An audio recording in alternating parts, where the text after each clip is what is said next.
경제 이슈 시작하겠습니다. 오늘은 글로벌 채권 시장에서 발생하고 있는 노이즈들을 좀 살펴보겠습니다.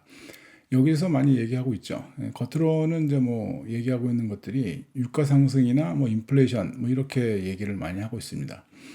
하지만 여기서 조금 더 보게 되면 사실은 각국 정부가 갖고 있는 재정 부담, 그리고 정치적인 불확실성, 그리고 장기채 수급 문제가 같이 작용하고 있는 그러한 원인이 있더라. 이런 얘기입니다.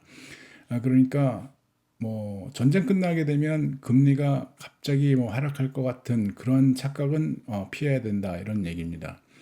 조금 내려오는 것도 그렇게 쉽게 내려오진 않을 것 같다라는 생각입니다. 그래서 시장에서는 정부의 그 부채 관리 능력, 그리고 중앙은행의 신뢰까지, 그리고 함께 보고 있다, 이런 얘기입니다. 보겠습니다. 주로 얘기를 많이 하고 있는 것이 전쟁, 유가 상승, 인플레이션인데, 이것만으로 이제 최근의 움직임을 설명을 모두 다 하기는 어렵다. 더 중요한 것은 구조적인 원인이다, 이런 얘기입니다. 정부가 앞으로 더 많은 장기채를 발행해야 한다, 뭐 이런 우려가 더 커지고 있습니다. 투자자들은 장기채를 사려면 더 높은 보상을 요구합니다. 그러니까 위험할 것 같으니까 내가 이거 뭐 못 받을 것 같아, 뭐 이렇게 되면 안 되겠죠. 그러니까 여기에 대해서 보상을 해라. 그걸 우리는 기간 프리미엄이라고 얘기합니다. 텀 프리미엄이라고 얘기하죠. 어, 시장은 물가뿐 아니라 이제 정부 재정, 그리고 정치 리스크까지 가격에 반영하고 있다, 이런 얘기입니다. 원인을 몇 개로 나눠서 볼 때 첫 번째는 구조적인 원인은 재정 적자입니다. 미국, 영국, 팬데믹 이후에 재정 지출 무지하게 많이 늘었죠. 그 결과 장기 국채 공급도 계속 늘어나고 있습니다. 투자자들 입장에서 볼 때는 그 앞으로 국채가 많이 나올 것 같은데 지금 낮은 금리로 그냥 사도 괜찮으냐? 뭐 이런 의문이 생기는 거죠.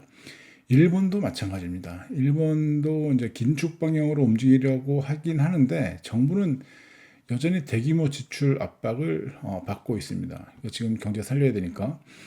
결국 핵심은 기준금리보다 기간 프리미엄이다, 이런 얘기입니다. 기준금리보다 위험에 대한 보상, 이것을 요구하고 있는 것.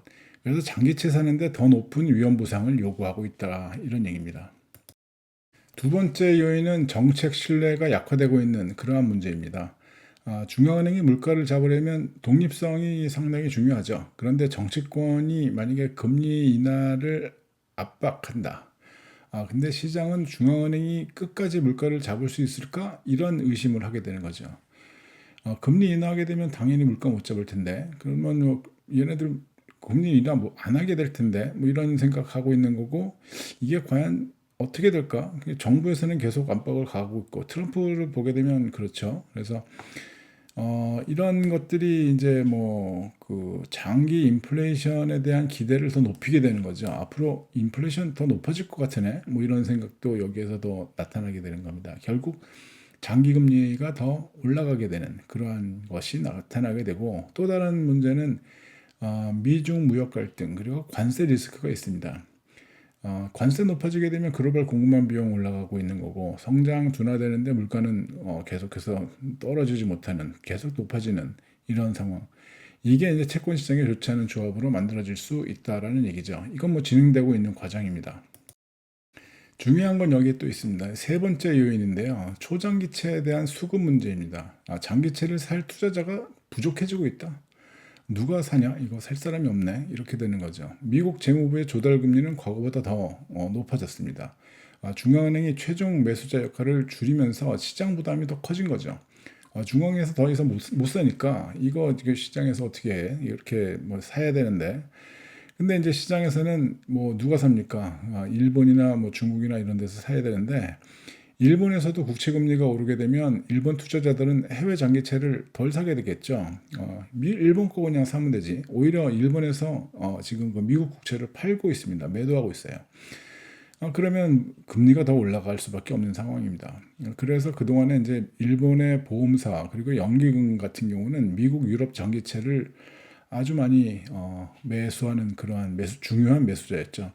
만약에 이들이 자금을 본국으로 만약에 돌린다, 그렇게 되면 글로벌 채권 시장 전체의 매도 압력이 커질 수가 있습니다.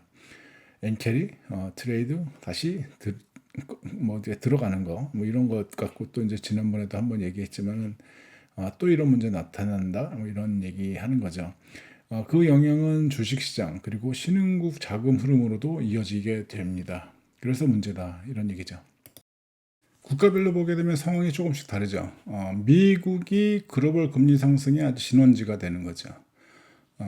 이것이 문제죠. 그래서 재정 적자 그리고 인플레이션 제과속 우려가 함께 작용하고 있습니다. 일본은 이제 숨은 뇌관이다 이렇게 표현합니다. 지금 일본 국채 금리가 오르면 일본 투자자의 해외 채권 수요가 줄어들 수 있습니다. 영국은 재정 신뢰 문제가 가장 빠르게 금리에 반영되고 있는 그러한 모습을 보이고 있습니다. 유로존과 독일은 상대적으로 안정적이죠. 그런데 유가와 인플레이션 충격에 함께 영향을 받고 있습니다. 그러니까 각국의 문제는 따로 움직이는 것이 아니라 서로 연결되어 있구나 이런 모습을 볼 수가 있습니다. 요즘에 뭐 글로벌 금융시장의 특징이죠. 여기서는 이제 미국과 지금 일본 채권 시장이 연결되어져 있는 것을 보여주는데 일본 국채 금리가 오르게 되면 일본 투자자들은 굳이 미국 장기채를 살 이유가 줄어들게 되죠. 또 엔화 약세를 막기 위해서 일본이 그 자금을 본국으로 가지고 오려고 그래서 미국의 국채 투자했던 것들을 지금 매도를 하고 현금을 확보해서 지금 일본으로 송금하는 뭐 이런 것들 보게 되는 겁니다. 그러게 되게 되면 미국 장기채 수요 기반이 상당히 약해지는 거죠. 그러니까 장기채 수요가 약해지게 되면 미국 금리는 올라갈 것이고 이것이 다시 글로벌 기준 금리처럼 작용하게 됩니다. 그러니까 결국에는 일본 국채 시장의 변화가 미국 장기 금리하고 글로벌 금융시장 전체에 영향을 줄 수 있다 이런 얘기입니다. 이렇게 채권 금리 상승은 채권 시장에만 머물지 않습니다. 먼저 채권 시장에서는 장기 금리가 올라가고 실질 금리도 높아집니다. 주식 시장에서는 성장주, AI 관련주, 그리고 부동산 뭐 이런 것처럼 미래 기대가 큰 자산의 밸류에이션에 압박을 받게 되는 거죠.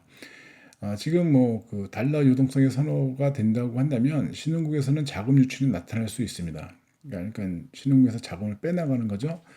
그래서 실물 경제에도 영향을 미치게 됩니다. 그러니까 주택담보대출, 회사채 금리, 기업 차입 비용이 다 올라가게 되는 거죠. 그러면 소비 투자 둔화되고 경기 하방 리스크가 상당히 커지게 될 겁니다. 이렇게 보다 보면 이제 투자자들이 봐야 할 거 뭐냐 이렇게 생각이 들겠죠. 그래서 미국 첫 번째는 이제 미국 30년물 국채 금리 이거 이제 5.25% 넘느냐 이걸 돌파하냐 이런 것들 봐야 되는 건데 만약에 이 수준을 넘으면 단순히 물가 문제가 아니라 재정 그리고 텀 프리미엄 문제가 본격화됐다 이런 신호가 될 수 있다고 평가합니다. 두 번째는 일본 그 10년물 국채 금리가 3%에 가까워지느냐 이겁니다. 일본 글로벌 채권 수요 공백을 확인하는 그러한 지표가 될 거다라는 얘기고요. 세 번째는 뭐 브렌트유가 이제 뭐 100달러에서 110달러 수준을 지속하느냐. 유가가 이렇게 높게 지속 유지가 되면 인플레이션 부담이 다시 커지게 된다. 이런 걱정을 하고 있는 것이고. 네 번째는 미국 장기채 입찰 응찰률입니다. 장기채를 지금 뭐 그 잘 받아낼 수 있느냐, 미국에서 발행하는 걸 누가 받아낼 거냐, 이거 지금 확인하는 게 중요한 지표가 될 것 같습니다. 이렇게 보다 보면 뭐랄까요, 상당히 좀 그 걱정되죠. 오늘이 2026년 5월 21일, 5월 21일에 지금 뭐 어제까지 그 급락했던 주식이 막 회복해가지고 막 올라가고 있는데 이런 얘기를 제가 하게 됐습니다. 거시 파트로 보게 되면, 그러니까 그 거시 지표를 보게 되면 주식 못합니다. 거시 지표 안 보고선 하게 되는 경우들이 상당히 많은데 지금 이렇게 가끔가다 이렇게 한 번씩은 봐야 됩니다. 이게 이럼에도 불구하고 주식이 계속 간다. 이게 뭐 어디까지 갈까? 그러다가 갑자기 또 어떤 핑계 삼아서 이것 갖고 이제 뭐 부러지게 나가는 뭐 이런 것들을 우리가 볼 수도 있거든요. 그래서 이걸 기준으로 주식 투자를 하는 건 아니고 이걸 기준으로 언제 어떻게 핑계를 삼고 떨어지는지 뭐 이런 것들을 한번 체크해 볼 필요는 있다 이렇게 생각이 듭니다. 자, 이제 뭐 정리해서 보게 되면 최근 채권 금리 상승은 단순히 유가나 인플레이션 뭐 이것 때문이냐 이것 때문만은 아니다. 다른 것도 있다. 그러니까 뭐 지정학적 리스크가 한 40%, 재정, 정치, 채권 수급 이런 구조적인 리스크가 한 35%, 뭐 인플레이션, 유가 요인 뭐 이런 것들이 한 25%, 이 정도로 나누어 볼 수 있지 않냐 이런 의견들이 상당히 많은 것 같습니다.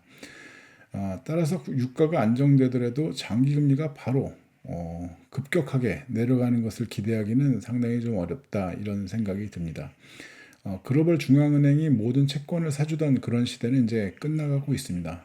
이제 민간 시장은 지금 약해진 재정 신뢰 그리고 늘어나는 30년물 같은 장기채 물량 여기에 대해서 더 큰 보상, 금리, 보상 금리, 리스크 프리미엄 이것을 요구하고 있다라는 얘기고요.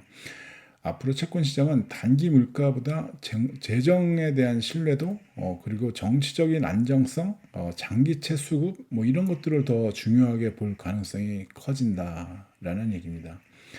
여기까지 하겠습니다. 수고하셨습니다.